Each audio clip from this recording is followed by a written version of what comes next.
آج کی اپنے اس ویڈیو میں ہم وہ وظیفہ بیان کریں گے جس کے کرنے سے ایک مسلمان اپنی جان اور مال کی حفاظت کر سکتا ہے۔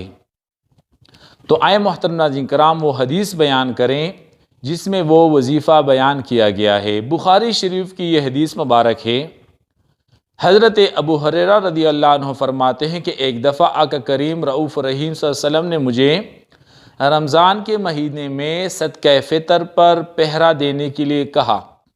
رات ہوئی، ایک چور آیا اور وہ صدقہ فطر کے کھجوروں سے ہاتھ بھر بھر کر اپنے چادر میں ڈال رہا ہے۔ میں نے جا کر اسے پکڑ لیا اور کہا کہ میں تمہیں صبح آقا کریم صلی اللہ علیہ وسلم کے دربار رسالت میں حاضر کروں گا۔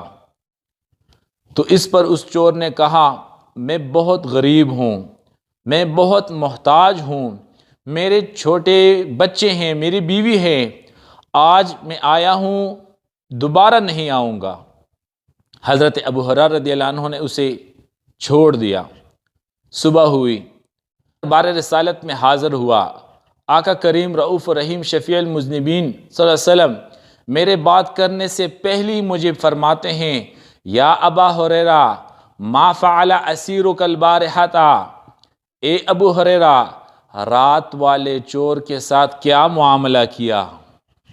سبحان اللہ، آقا کریم رؤوف رحیم اپنے گھر میں تشریف فرما ہیں، وہ اپنے گھر میں آرام فرما رہے ہیں۔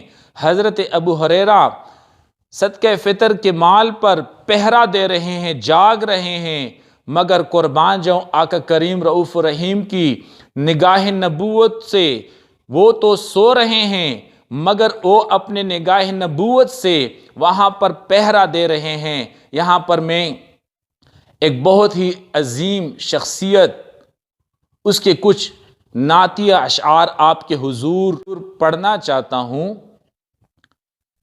فرماتے ہیں، زمین و زمان تمہارے لیے، مکین و مکان تمہارے لیے، چنین و چنا تمہارے لیے، بنے دو جہاں تمہارے لیے، دہن میں زباں تمہارے لیے، بدن میں ہے جاں تمہارے لیے، ہم آئے ہیں یہاں تمہارے لیے، اٹھیں بھی وہاں تمہارے لیے۔ آقا کریم فرماتے ہیں، ما فعل یا ابا ہریرہ ما فعل اسیرک البارحۃ، پچھلے رات تو نے اپنے قیدی کے ساتھ کیا معاملہ کیا؟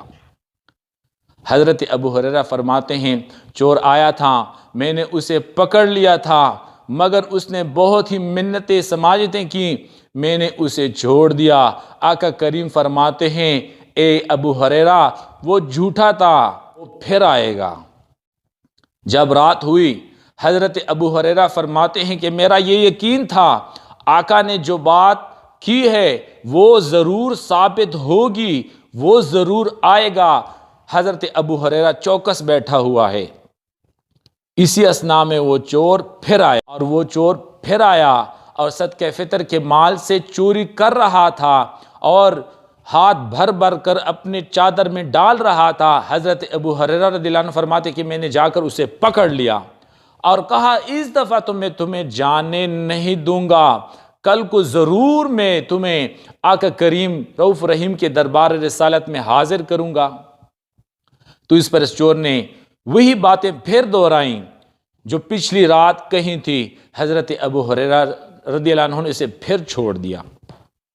جب صبح ہوئی، دربار رسالت صلی اللہ علیہ وسلم سجا ہوا تھا، حضرت ابو ہریرہ حاضر ہوئے۔ حضرت ابو ہریرہ رضی اللہ عنہ کے بات کرنے سے پہلے ہی آقا کریم فرماتے ہیں، یا ابا ہریرہ ما فعل اسیرک البارحۃ، اے ابو ہریرہ رات والے چور کے ساتھ تم نے کیا معاملہ کیا؟ حضرت ابو ہریرہ رضی اللہ عنہ نے پچھلے دن جو بات کہی تھی اور پچھلے دن والا جو واقعہ بیان کیا، جو چور نے کہا تھا وہ سارا واقعہ بیان کیا۔ آقا کریم رؤوف رحیم فرماتے ہیں، وہ جھوٹا تھا، اے ابو ہریرہ وہ جھوٹا ہے، جھوٹ کہہ رہا ہے، وہ پھر آئے گا۔ یعنی تیسری رات بھی پھر آئے گا۔ حضرت ابو ہریرہ رضی اللہ تعالیٰ عنہ فرماتے ہیں کہ آقا کریم صلی اللہ علیہ وسلم نے مجھے تیسری دفعہ بھی فرمایا کہ وہ جھوٹا ہے، وہ پھر آئے گا۔ جب میں پہرا دینے کے لیے بیٹھ گیا، چوکس بیٹھا ہوا ہوں، تیسری دفعہ بھی وہ چور پھر آ گیا۔ میں نے جا کر اسے پکڑ لیا۔ پکڑنے کے بعد کہا، تم پچھلے 2 راتوں سے مجھے کہہ رہے ہو کہ میں نہیں آؤں گا، میں نہیں آؤں گا، تو پھر بھی آ گیا ہے، تو جھوٹا ہے۔ تب تک میں تمہیں نہیں چھوڑوں گا جب تک میں تمہیں دربار رسالت میں حاضر نہیں کروں گا۔ صبح کے میں تمہیں دربار رسالت میں انشاءاللہ حاضر کروں گا۔ چور سمجھ گیا اس دفعہ تو چھوٹنے کا راستہ ہی نہیں ہے، تو اس کے ذہن میں ایک آئیڈیا آیا۔ کیا آئیڈیا آیا؟ آئی محترمہ کرام، بات یہ سننے کی بہت ضروری ہے۔ چور نے کہا، اے ابو ہریرہ مجھے چھوڑ دو، اس کے عوض میں تمہیں آج ایک وظیفہ دوں گا۔ حضرت ابو ہریرہ نے اسے چھوڑ دیا اور چور کہنے لگا، اے ابو ہریرہ جب رات کو سونے لگو تو سونے سے پہلے آیت الکرسی پڑھ کے سو، کیونکہ جو آیت الکرسی پڑھ کے سو جاتا ہے اللہ تعالیٰ اس کے گھر میں ایک محافظ مقرر کر دیتا ہے جو فجر تک اس کے جان اور مال کی حفاظت کرتا ہے، اور شیطان جو کہ بڑا ہی خطرناک دشمن ہے، اللہ تعالیٰ اس آیت الکرسی کی وظیفے کے برکت سے شیطان سے بھی انسان محفوظ رہتا ہے۔ تو حضرت ابو ہریرہ رضی اللہ عنہ نے اسے چھوڑ دیا۔ جب صبح ہوئی، آقا کریم پھر فرماتے ہیں، یا ابا ہریرہ ما فعل اسیرک البارحۃ، اے ابو ہریرہ رات والے چور کے ساتھ تم نے کیا معاملہ کیا؟ سبحان اللہ۔ حضرت ابو ہریرہ کے بات کرنے سے پہلے ہی آقا کریم نے فرما دیا، رات چور کے ساتھ تم نے کیا معاملہ کیا، یعنی وہ آیا تھا اور تمہارے اس کے ساتھ ملاقات بھی ہوئی تھی، تم نے کیا معاملہ کیا؟ حضرت ابو ہریرہ فرماتے ہیں، جی آیا تھا، میں نے اسے پکڑ لیا تھا، مگر اس دفعہ اس لیے چھوڑا ہے کہ اس نے مجھے ایک وظیفہ دیا ہے، اور وہ وظیفہ بیان کیا۔ آقا کریم فرماتے ہیں، بات تو اس نے بالکل سچ کہی ہے، جو وظیفہ بتایا ہے وہ بالکل سچ ہے، صحیح وظیفہ ہے، اگرچہ وہ جھوٹا ہے مگر جو وظیفہ دے کے وہ چلا گیا ہے وہ وظیفہ بالکل صحیح وظیفہ ہے۔ یعنی اس وظیفے میں جو پاور ہے، جو طاقت ہے، جو انسان اس وظیفے کو کرے گا، یعنی اس وظیفے کے بدولت انسان کے جان اور مال حتیٰ کہ شیطان سے بھی وہ محفوظ رہے گا۔ یہ وظیفہ بالکل صحیح وظیفہ ہے۔ اے ابو ہریرہ تمہیں پتہ ہے کہ 3 راتیں جو چور تمہارے ساتھ ملا تھا وہ کون ہیں؟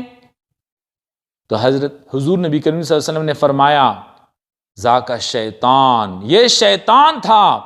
3 راتیں جو چور تمہارے ساتھ ملا ہے، جس چور کے ساتھ 3 راتیں تمہاری ملاقات ہوئی ہے، وہ چور کون تھا؟ وہ شیطان تھا۔ تو معزز ناظرین کرام، اگر کوئی چاہتا ہے کہ میری جان اور مال حتیٰ کہ شیطان سے بھی میں محفوظ رہوں، ان لوگوں کو چاہیے کہ وہ آیت الکرسی کا وظیفہ مقرر کر لے۔